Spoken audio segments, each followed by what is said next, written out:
All right, well, it looks like we're live for another Times Union Facebook Live. I'm Amanda Fries, a state government reporter and Capitol reporter for the Times Union. And today I am having Assemblywoman Pat Fahy and Senator George Amedore Jr. In to talk about how they're connecting with constituents and some of the issues that they're hearing, as well as how they're working to address those issues. So we're going to hopefully bring those folks in momentarily and we'll get the conversation started. Feel free to submit any questions you might have for the individual legislators, and we will tackle those toward the end of the program.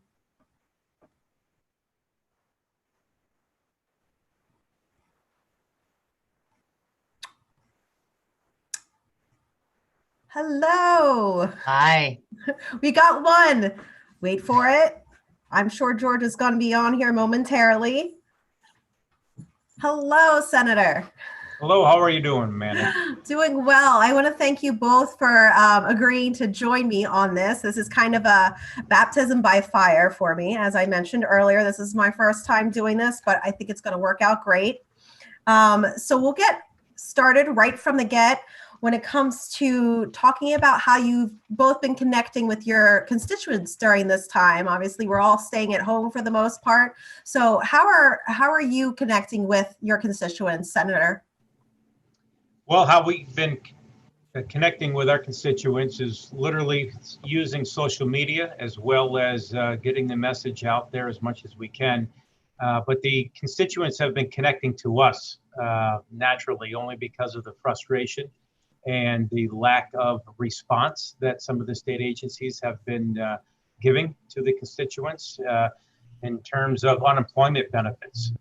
No question that this pandemic has made so many of the systems within the state government unprepared for the deluge of the overload of requests and the frequencies of the amount of work and the requests that our constituents across the state have been demanding. So they've been reaching out to us as well. And I have a staff in my district office that is working relentless. We also have staff working from home and answering all the emails, all of the phone calls, and making sure that constituent service goes unnoticed and gets responded to quickly.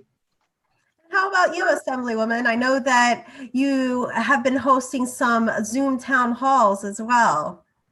Yes, thank you. In some ways, this has been busier than ever, especially since we're not technically in session right now. And normally this is a very busy time post-budget with any of the 11,000 bills that might be pending or might be moving at any given time. But it's very busy in a different way of, one, trying to keep in touch with constituents. And as the senator said, many are reaching out to us. And I agree the number one issue is unemployment. While I recognize this is historic highs, right? We haven't seen this in almost since the 1930s, since the Great Depression, the numbers of people seeking assistance. But there has been a real struggle to serve those. And I understand from the Department of Labor just yesterday, they had 300 more requests just from legislators, let alone the thousands and thousands coming in. So trying to help those who are still seeking their unemployment benefits has absolutely been the top priority. But then having countless conversations with our hospitals, trying to initially get them help with the PPE, and now with trying to make sure that they can do the elective surgery, as well as trying to do what we can with our colleagues to make sure we unpause this region, let alone as many parts as appropriate of upstate New York in a responsible way. But as I keep saying, we have to pay attention to our main streets in our rural areas, as well as our downtown urban cores. And we have to level the playing field, if you will. Right now, we have a lot of big box stores that are still open, Home Depot, Walmart. Target is open, but we've got to get our mom and pop and independent stores open as well, again, in a responsible manner. And I think they're up to the task. When it comes to the unemployment being one of those main issues, has that been kind of across the board for both of you, or are there other issues that constituents have come to you about, and how are you attempting to address them? I'll let you go, Senator. Thank you, Amanda. No question, unemployment insurance, unemployment benefits has been one of the biggest issues that we face in the amount of phone calls and the volume of phone calls. Dozens upon dozens each day with constituents, family members, individuals who are calling frustrated, scared, concerned. Some have not gotten paid in 7 or 8 or more weeks. No income coming in, maxed out their credit cards, can't even buy groceries right now. And not getting the response by the Department of Labor in a timely fashion. I know the Department of Labor is doing everything they can. They've even enhanced their systems. They have gone through a kind of a redo or kind of a more of an efficient role, even allowing us legislators in our offices to fill out a short form to help expedite the process. But even that, there's tens of thousands that haven't even gotten a phone call back. So yes, it is constituents who need to hear back from the Department of Labor and get funded in their accounts the unemployment insurance. But I also hear from local governments. I also hear from small business owners. There's no question that we need to get New York open for business. As you know, I called on the governor weeks ago to have a phased-in approach, and that he should have opened up New York starting May 1st, and then within the May 1st to May 15th timeframe, have more evaluation and kind of gauge and do the data research to find out where and how much and how farther along we can open up different sectors of the economy. But I got to tell you, we need to open up New York. We need to open it up now, and doing it in a safe manner, which we all can. As an employer myself, as well as so many others, we know that we need to keep our employees safe. We know we need to keep our consumers safe. We want to do it. We can do it. We are doing it. It's just a matter of having the governor allow it to be done. We've gotten a couple of questions in from those who are tuning in specifically about the reopening. I'm going to toss the first one to you, Assemblywoman Fahy. I have someone who is curious about whether when will we get notice of Albany County hospitals reopening for elective surgeries? Do you have any indication of this? Yes, and we've been, I represent both Albany Med as well as St. Peter's Hospital in my district, and have been in continual contact with them.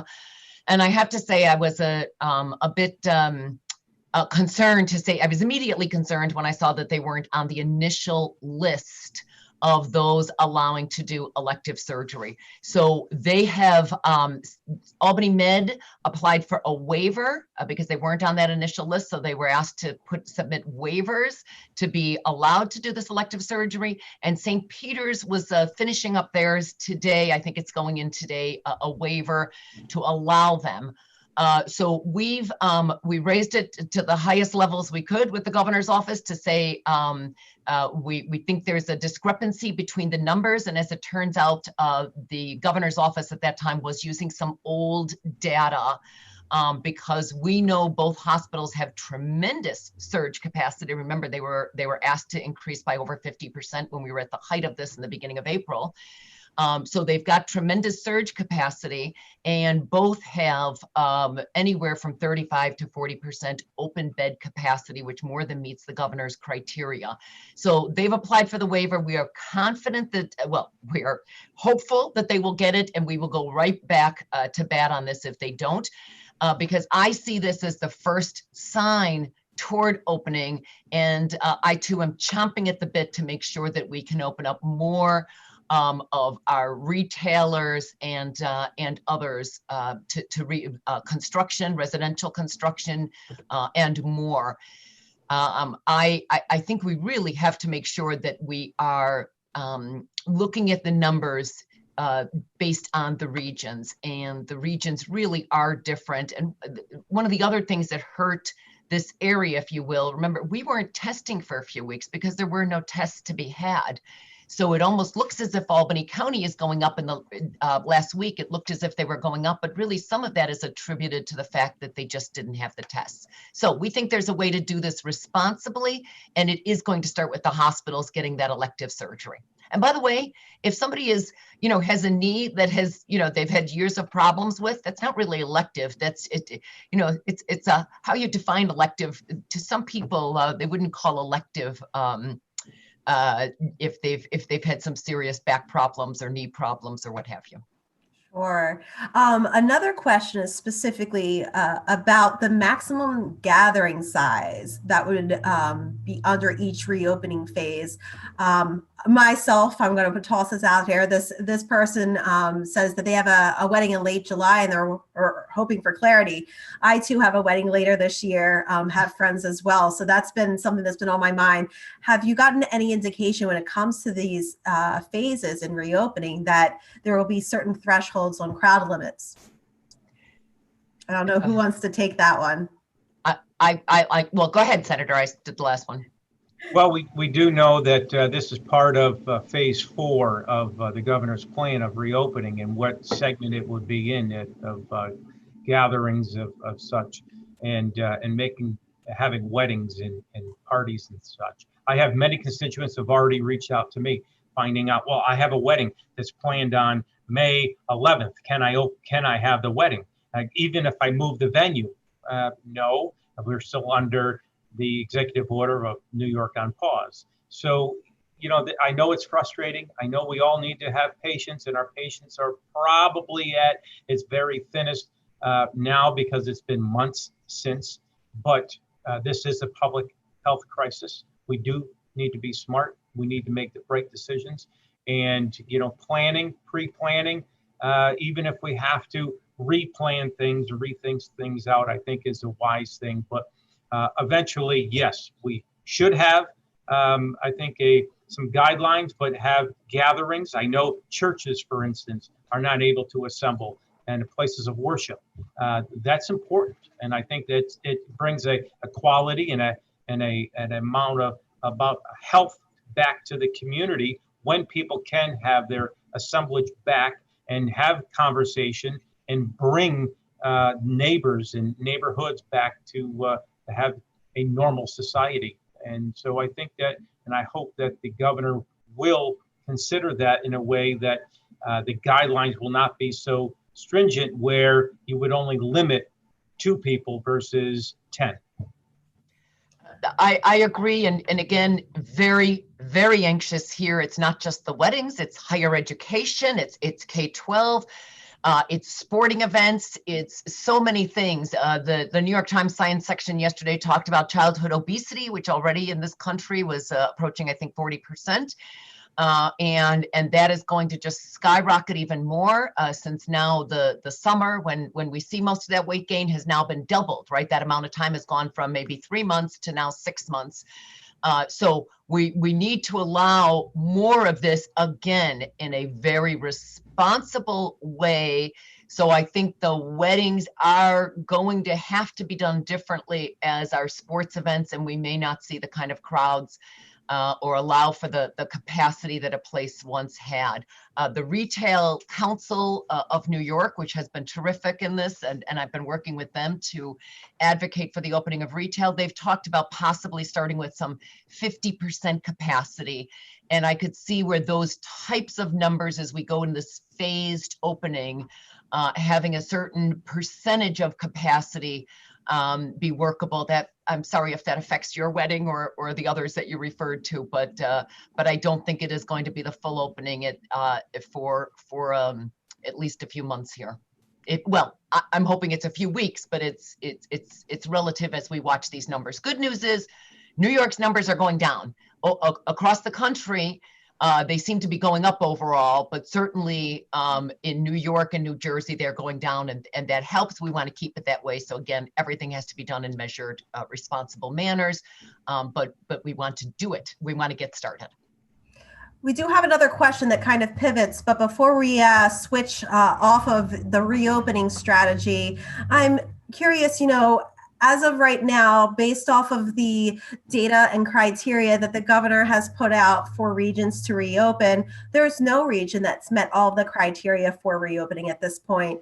And I was on a NISAC conference call earlier this morning where they discussed when it comes to testing capacity, downstate actually is doing all right. They are meeting those monthly goals that are stipulated in the reopening strategy. However, when it comes to upstate New York, we were behind before and we're still behind now. So I guess, is there any flexibility or retooling that you're seeing in your areas when it comes to how communities are going to approach the reopening strategy? Or is the governor's pitch kind of that is what communities have to follow? I'll defer to the senator to start, but I'm a little frustrated on this one, and we are going to be very much in need of some flexibility on this because we're not a homogeneous state, and some of the criteria, if you don't have the testing, it makes it a little hard to meet some of this.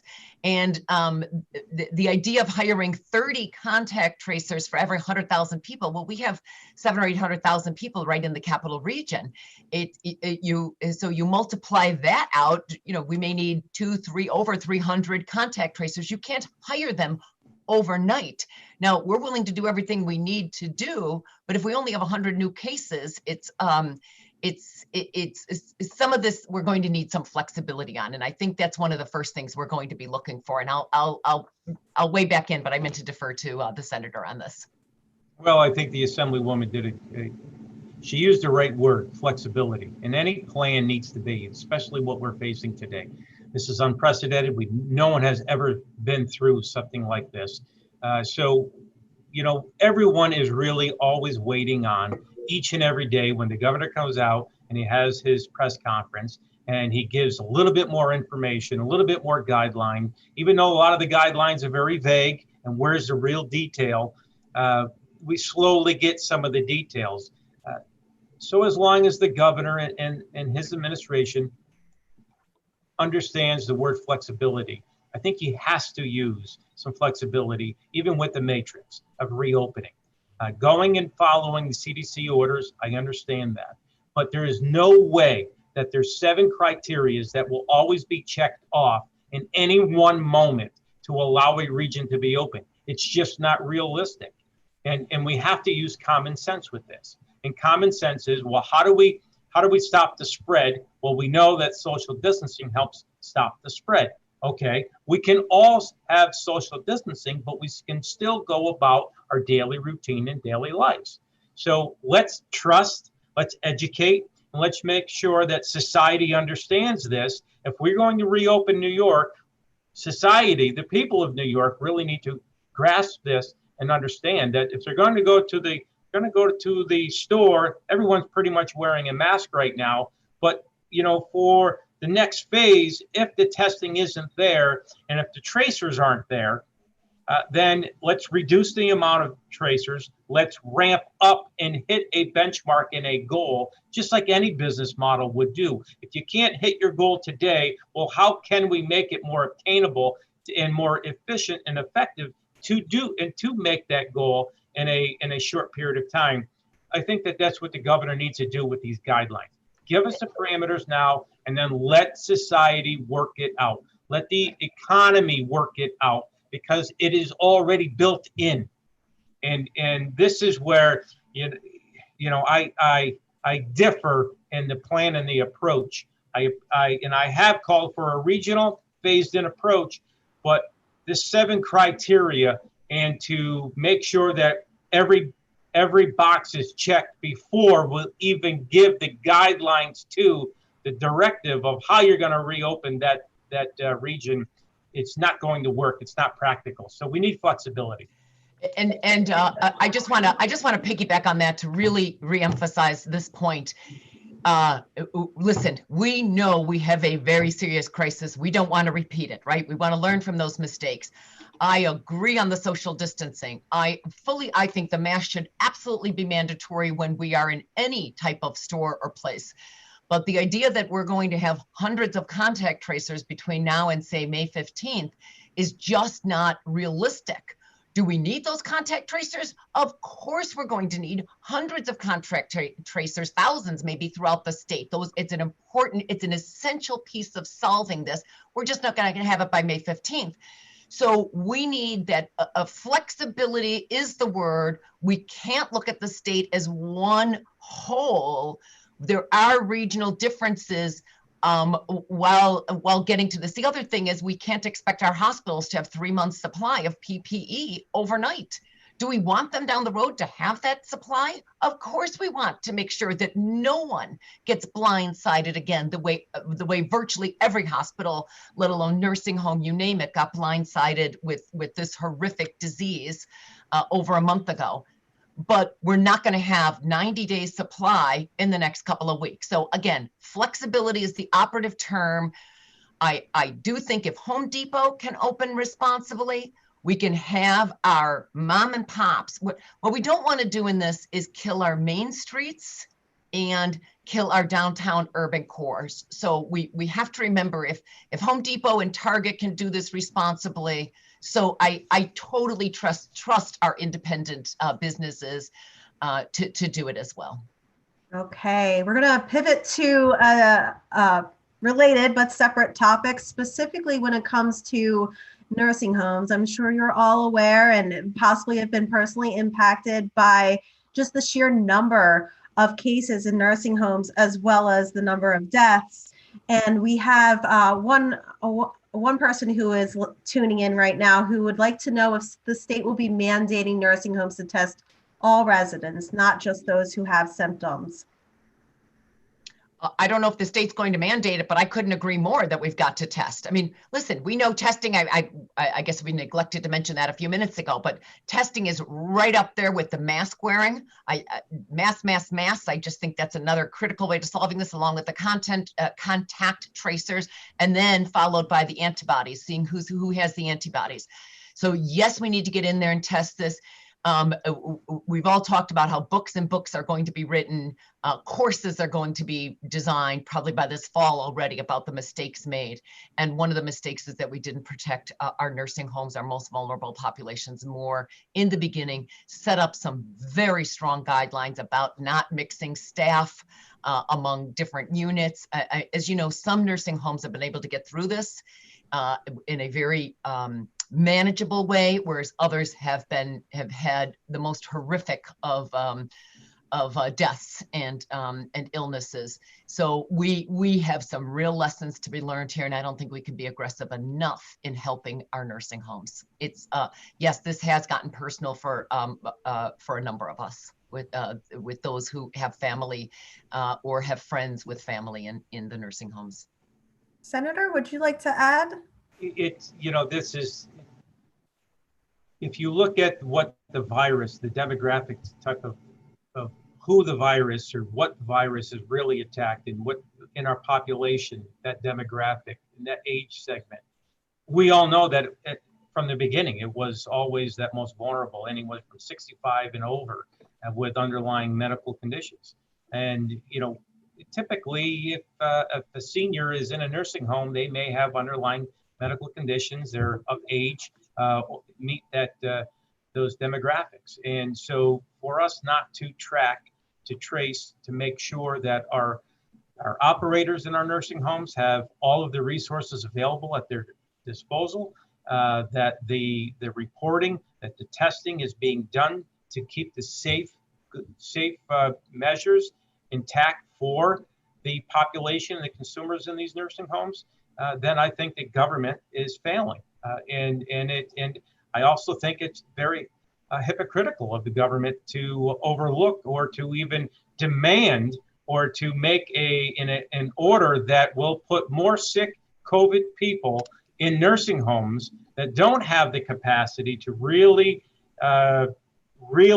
manage the health and the well-being of a very sick senior, that then could really jeopardize the entire nursing home or wing of the nursing home because of the spread is so contagious that I think that we need to make sure that our nursing homes have the protocols in place, that they are safe, that they have the PPEs and that there is support, not finger pointing. And it's not the nursing home operator's fault or the staff worker's fault that nursing homes got sick. It is, it is part of this virus. It hits that demographic. So how do we keep our most vulnerable?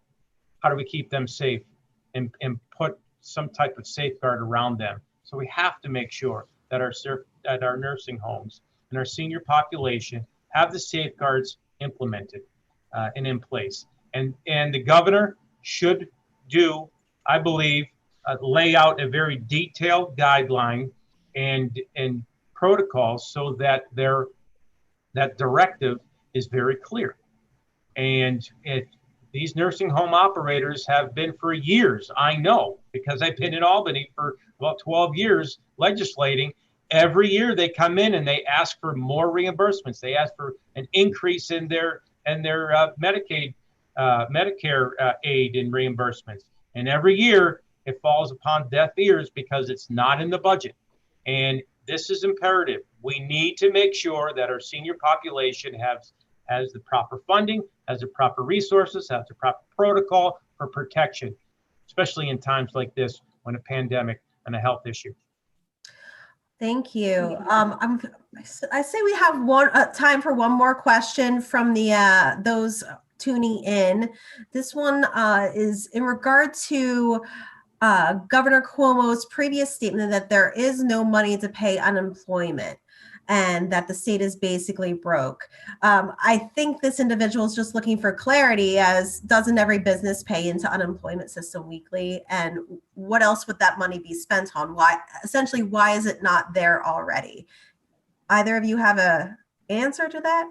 Well, it is. I think it is there, and the state is not broke that it can't pay its unemployment claims. Because it's not the state that really pays and comes up with the money. There's no appropriation of the state budget that goes to the unemployment insurance fund. It's the employers who pay into the unemployment insurance fund each and every payroll period. So there's funds there. I think the disconnect is the matter of the federal government coming on top of what the state protocols and guidelines are, with helping out everyone in this time of this time of crisis, and to have both governments talking to one another with the directive as to this additional $600 that the feds came in with, and then the extending of the unemployment benefits, and then the criteria, even those who are self-employed. Normally, self-employed individuals do not collect unemployment insurance, but this pandemic is allowing the self-employed too. But there's a way in how to do that. And I think that the system itself, the Department of Labor, federal government, state government, needed to work itself out with the guidelines and the mechanisms to approve the self-employed individuals, to give them and allow them to have the benefits. So it's been very frustrating. This needed to be, I think, managed more upfront. But let's learn from this crisis. Let's implement the safeguards and the systems now moving forward. God forbid if we ever see something like this again. Hopefully we never will. But at least New York State will be better prepared moving forward through this. And I believe that everyone who puts in a claim, who is eligible for a claim of unemployment insurance, should get the money, and there's money there for them for their benefits, and it should be done rapidly, and not these excuses that, well, we gotta deny someone before we can approve someone. This should have been worked out before. Yeah, we absolutely have to pay this. And yes, I think our fund in the state has already, we've already run through our dollars, and we've had to borrow from the feds, but those funds get replenished. They get replenished over the years, just as, so we had a rather healthy fund here in New York before this. Obviously, we've run through it with these record high numbers, but as the senator said, if you are eligible, and I am pleased that they've expanded eligibility to include those gig workers, to include the self-employed, it was the right thing to do. But we can borrow that from the feds, knowing that it will be replenished in hopes we hit better times soon. But for now, people are eligible. The $600, we should remind people, will run out at the end of July. So we've got to get workers back to work. Again, in a reasonable way of opening up this economy in a safe and careful manner. But the sooner we can get some folks back to work, the more pressure we take off those unemployment dollars. But if they're eligible, they should be paid, and we've got to get to the bottom of the thousands that are still not gotten through the system. I want to end on a lighthearted question. I'm curious what you two have been doing in order to stay sane during the work from home. Is there, even if it's just one thing, let me know what it is. Let the listeners know what it is, so maybe we can tap into it. I'll toss to the senator first. I can tell you that I've made 5 different puzzles at home, and I'm normally not a puzzle builder. But I've made 5 different puzzles. I have enhanced and honed in on my various hobbies and sporting hobbies that I like to do in my backyard, so that when things do open up, I will have more of a skill set and hopefully have a better score in my hobbies. 2 things for me. I've picked up running again, not anything easy or something I like, but given that the JCC, my gym, is closed, I've picked up running and exercise, which has always been important to me, is helping my sanity. The other thing is reconnecting with a few folks that I really had been out of touch. I do a weekly family call with a number of siblings and sister-in-laws, and then also with some others that I'd really lost touch with. A young man I mentored for many years, had him on a call with some friends from Washington, D.C. from old days, and celebrated his birthday remotely yesterday. So reconnecting with people that I hadn't before has really helped. But that and exercise, because you've got to just stay in touch and got to do the stress management. So. Absolutely. Well, I want to thank Amanda, could we have a big shout out though to all of our nurses that we have throughout the state, because it is Nurse Appreciation Day and month and week, and we appreciate all of our nurses and our caregivers and everyone who is involved to give care to everyone who needs it. So we appreciate all you nurses throughout the state. We can never thank these frontline workers enough. They're true heroes. Thank you for that reminder. And suffice it to say, I have a family of nurses, so I certainly that hits home for me as well. But I want to thank you both for tuning in. I thought this was a pretty good conversation, and I hope you enjoy the rest of your days. Thank you so much. Thanks for the interest on these very critical issues. Thank you. Thanks.